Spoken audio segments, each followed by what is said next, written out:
English. It is a language. It is about a knowledge.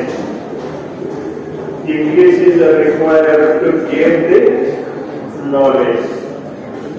For gaining your knowledge, the language is required. To express your feelings and emotions to somebody or some other, you use the language. That is, it may be English language or Kannada or Hindi. Any language is required to gain the knowledge, to gain the your skill, to express any ideas. The language is required. That's why language is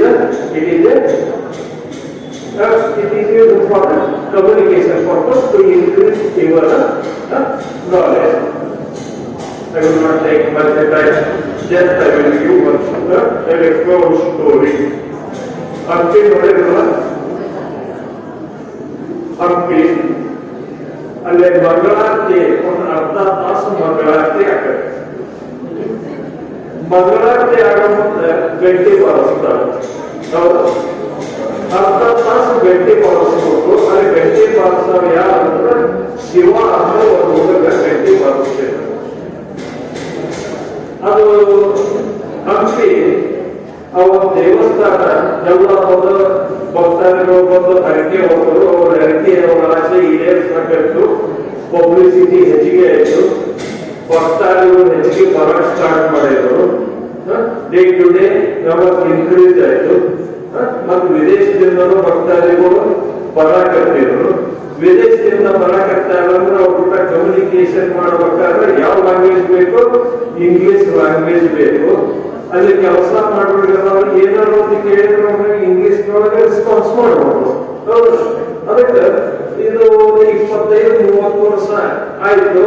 ಬಹಳ ವರ್ಷ ಆಗತ್ತು. ಬಹಳ ವಿದೇಶಿಯರು ಬರಾಕತ್ತಿದ್ರು, foreigners. Management ಒಂದು decide ಮಾಡ್ಯಾರ, ಈ ದೇವಸ್ಥಾನ ಒಳಗೆ ಯಾರು ಕೆಲಸ ಮಾಡ್ಯಾರ ಎಲ್ಲರಿಗೆ ಇಂಗ್ಲಿಷ್ ಬರ್ಬೇಕು. ಇವ ಶಿವಾಲಯ ಗಂಟೆ ಬಾರಿಸ್ತಿದ್ದ. ಇವು 25-30 ವರ್ಷದಿಂದ ಗಂಟೆ ಬಾರಿಸ್ತಿದ್ದ. ಒಂದು ಅರ್ಧ ತಾಸು ಯಾವಾಗ ಮಂಗಳಾರತಿ ಆಗ್ತಿತ್ತು ಅವಾಗ ಬೇರೆ ಟೈಮ್ನ ಕ್ಲೀನ್ ಮಾಡೋದು ಅದು ಮಾಡೋದು ಕೆಲಸ ಮಾಡ್ಕೊಂತ ಇದ್ದ. ಮ್ಯಾನೇಜ್ಮೆಂಟ್ ಕರೆದು ಎಲ್ಲರಿಗೆ ಒಂದು ತಿಂಗಳ ಟೈಮ್ ಕೊಡ್ತೇವೆ, ಎಲ್ಲರೂ ನಿಮಗೆ ಇಂಗ್ಲಿಷ್ ಬರಬೇಕು.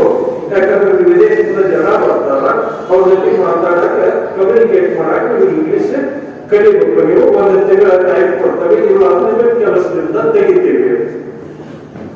ಎಲ್ಲಾರು ಪೂಜಾರಿ ಅರ್ಚಕರು ಎಲ್ಲಾರು ವೇಟ್ ಫಾರ್ 2 minutes 3 minutes ಹಿಂಗ್ ಸ್ಟಾರ್ಟ್ ಮಾಡಿದ್ರು ಇಂಗ್ಲಿಷ್ ಕಲಿಯಾಕ. ಇವ ಶಿವ ಅಂತ ಗಂಟೆ ಹೊಡಿತಿದ್ದ. ನೀವು ತಲೆಗೇನು ಗೊತ್ತಿದ್ದೇವೆ ಇಂಗ್ಲಿಷ್ ಏನು ಮಾಡೋದಪ್ಪ ಅಂತ ವಿಚಾರ ಮಾಡ್ಬೇಕು ಅಂತ 1 ತಿಂಗಳ ಹತ್ರ ಬರ್ತದ. ಎಲ್ಲರೂ ಆಟ ಗೀಟ ಕಲಿತ ಇನ್ನು ಇಂಗ್ಲಿಷ್ ಬರ್ಲೇ ಇಲ್ಲ.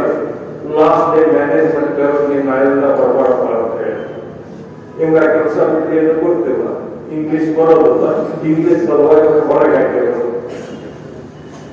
ನೆಕ್ಸ್ಟ್ ದಿನ ನೆಕ್ಸ್ಟ್ ಡೇ ಬಂದ ಅವ್ನು ಬರೋ ನೋಡಿ ಕೆಲಸದಿಂದ ತೆಗೆದವನ್ನ ತಲೆಯಾಗಿಲ್ಲ. ಇವತ್ತಾಗ ಬಂದ ನಿಮ್ ಕೆಲಸದಿಂದ ತೆಗೆದವಲ್ಲ ಅಂತ ಆಯ್ತು ಮೆಟ್ಟಿದ್ದಂತ. ಸುತ್ತೋದ ನೋಡಿದ ಎಲ್ಲಿ ಯಾವ ಅಂಗಡಿ ಅವ್ನು ಚಾ ಕುಡಿಬೇಕು ಅನಿಸ್ತೆ. ಚಾ ಬಂದು ಸ್ವಲ್ಪ ಗಂಟ್ಲ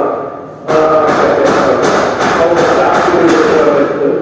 ಎಲ್ಲ ಕಡೆ ಸುತ್ತ ನೋಡಿದ ಎಲ್ಲಿ ಚಾದ ಹಿಡಿದಿದ್ದಿಲ್ಲ. 1 ಕಿಲೋಮೀಟರ್ 1.5 ಕಿಲೋಮೀಟರ್ ಎಲ್ಲಿ ಚಾದ ಹಿಡಿದಿದ್ದಿಲ್ಲ. ಈಗ ಅವ್ರಿಗೆ ಎಷ್ಟು ಭಕ್ತರು ಬರ್ತಾರ, ಎಲ್ಲಿ ಒಂದು ಚಾದ ವ್ಯವಸ್ಥೆ ಇಲ್ಲಲ್ಲ ಅಂತಂದು ಅವನ ತಲೆಯಾಗ ಏನು ಬರ್ತಂದ್ರೆ ನಾ ಯಾಕೆ ಒಂದು ಸಣ್ಣ ಚಾದ ಹಿಡಿ ಚಲೋ ಮಾಡೋದು ಅನ್ನೋದು ತಲೆಯಾಗ. ಅವ ಮಣ್ಣಾಗ ಒಂದು ಸಣ್ಣದ ಡಬ್ಬಿ ಹಿಡಿ ಚಾದ ಹಿಡಿ ಚಲೋ ಮಾಡಿರುತ್ತೆ.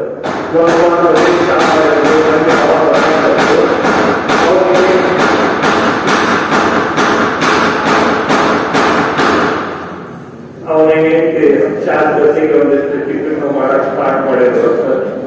ಒಂದಿಟ್ಟು ಉಪ್ಪಿಟ್ಟು, ಹಿಟ್ಟು, ಅವಲಕ್ಕಿ, ಚುರುಮರಿನೋ ಮಾಡಕ್ ಸ್ಟಾರ್ಟ್ ಮಾಡಿದ್ರು. ಬಿಸ್ನೆಸ್ ಇಲ್ಲ ಬೆಳೀತಾ ಇರ್ಬೇಕಂದ್ರೆ ಫೇಮಸ್ ದೇವಸ್ಥಾನ ಭಾವ ದೇವಸ್ಥಾನಗಳು ಮಾಡಕ್ ಸ್ಟಾರ್ಟ್ ಮಾಡಿದ್ರು. ಇವ್ರು ಬಿಸ್ನೆಸ್ ದಿವಸಕ್ಕ ಬೆಳೀತಾ ಅವರು ಹಂಗ ಬಾಜು ಒಂದು ಸೈಟ್ ಪರ್ಚೇಸ್ ಮಾಡಿದ್ರು. ಡಬ್ಬೆ ಬಿಡುವಾಗಿ ಒಂದು ಹೋಟೆಲ್ ಆಯ್ತು, ಒಂದು ಬಿಲ್ಡಿಂಗ್ ಕಟ್ಸಿಲ್ಲ, ಒಂದು ಹೋಟೆಲ್ ಆಯ್ತು, ಹೋಟೆಲ್ ಚಂದಾಗಿ ನಡೀತು. ಇವರ ದರ್ಬಾರ್ ನೋಡಿ ಅವರ ದುಡ್ಡಿದ್ದ ಒಂದು ನಾ ಇನ್ವೆಸ್ಟ್ಮೆಂಟ್ ಮಾಡ್ತೇನೆ, ಒಂದು ಇಂಟರ್ನ್ಯಾಷನಲ್ ಹೋಟೆಲ್ ಯಾಕೆ ಸ್ಟಾರ್ಟ್ ಮಾಡಬಾರದು? ಇವ ಶಿವಪ್ಪ ಗಟ್ಟಿ ಬಿಡ್ಯಾರ ಹೋಟೆಲ್ ಸ್ಟಾರ್ಟ್ ಮಾಡಿದ್ದ, ಯಾಕೆ ಆಗಬಾರದು ಅಂತ ಒಂದು ಇಂಟರ್ನ್ಯಾಷನಲ್ ಹೋಟೆಲ್ ಸ್ಟಾರ್ಟ್ ಮಾಡಿದ್ರು. ಭಾರಿ ಡಿಮಾಂಡ್ ಹೋಟೆಲ್ಗೆ. ಎಷ್ಟು ಡಿಮಾಂಡ್ ಅಂತಂದ್ರೆ ಕ್ರೋಸ್ಗೆಲ್ಲ ರನ್ ಮಾಡಕ್ ಸ್ಟಾರ್ಟ್ ಮಾಡಿರಂತ. ಕ್ರೋಸ್ಗೆಲ್ಲ ರನ್ ಮಾಡಕ್ ಸ್ಟಾರ್ಟ್ ಮಾಡಿದ್ರು. ಎಲ್ಲ ಡಿಗ್ರಿಯಿಂದ ಅವರಲ್ಲಿ ಕೆಲಸ ಮಾಡ್ತಿದ್ರು, ಚಾರ್ಟರ್ಡ್ ಅಕೌಂಟೆಂಟ್ ಕೆಲಸ ಮಾಡ್ತಿದ್ರು, ಲಾಯರ್ ಕೆಲಸ ಮಾಡ್ತಿದ್ರು, ಅವ್ರು ಲೀಗಲ್ ಅಡ್ವೈಸ್ ಮಾಡ್ತಿದ್ರು. 100 crores ಅಮೌಂಟ್ ಬಂದ. ಒಂದು ದಿವಸ ಚಾರ್ಟರ್ಡ್ ಅಕೌಂಟೆಂಟ್ ಬಂದು ಇನ್ಕಮ್ ಟ್ಯಾಕ್ಸ್ ಫೈಲ್ ರಿಟರ್ನ್ ಮಾಡಬೇಕು. ಅವಾಗ ಅವ್ರ ಸಿಗ್ನೇಚರ್ ಬೇಕಾಗಿತ್ತು. ಅವರು ಚಾರ್ಟರ್ಡ್ ಅಕೌಂಟೆಂಟ್ ಬಂದು ಸರ್ ಸಿಗ್ನೇಚರ್ ಮಾಡ್ರಿ ಅಂತ ಪೆನ್ ಕೊಡ್ಕೊಂತ ಅದ್ಯಾಕೆ ಹೋದ್ರೆ ಬ್ಯಾಡ್ ತಗೊಂಬ, ಯಾಕಂದ್ರೆ ನನಗೆ ಓದಾಕ್ ಬರಂಗಿಲ್ಲ ಬ್ಯಾಡ್ ತಗೊಂಬ ಅಂತ wash 100 crores together income burn ಮಾಡ್ತಾ ಇದ್ರು. ಒಂದು ಓದಾಕ್ ಬರಂಗಿಲ್ಲ, ಒಂದು ಬರಕ್ ಬರಂಗಿಲ್ಲ, ನಮ್ಗೆ ಯಾಕೆ ಕೊಡ್ತಾ ಇದ್ದಿಲ್ಲ. ಅವ್ರು ಚಾರ್ಟರ್ಡ್ ಅಕೌಂಟೆಂಟ್ ಶಾಕ್ ಆಗುತ್ತೆ. ನಿಮ್ಗೆ ಓದಾಕ್ ಬರಂಗಿಲ್ಲ, ಬರಕ್ ಬರಂಗಿಲ್ಲ ಅಂತಂದು ಸರ್ ನಿಮಗೆ ಏನು ಕೊಡ್ತಿದ್ರೆ ಇಷ್ಟು ಗೌರವ ಮಾಡಿದ್ರಿ ನೀವು. ಒಂದು ವೇಳೆ ಓದಾಕ್ ಬಂದಿದ್ರೆ, ಬರೆಯಕ್ ಬಂದಿದ್ರೆ, ಒಂದು ಇಂಗ್ಲಿಷ್ ಬಂದಿದ್ರೆ ಏನ್ ಹಾಕಿದ್ರಿ ಅಂತ ಗಟ್ಟಿ ಬಾರಿಸ್ತಿದ್ದೆ.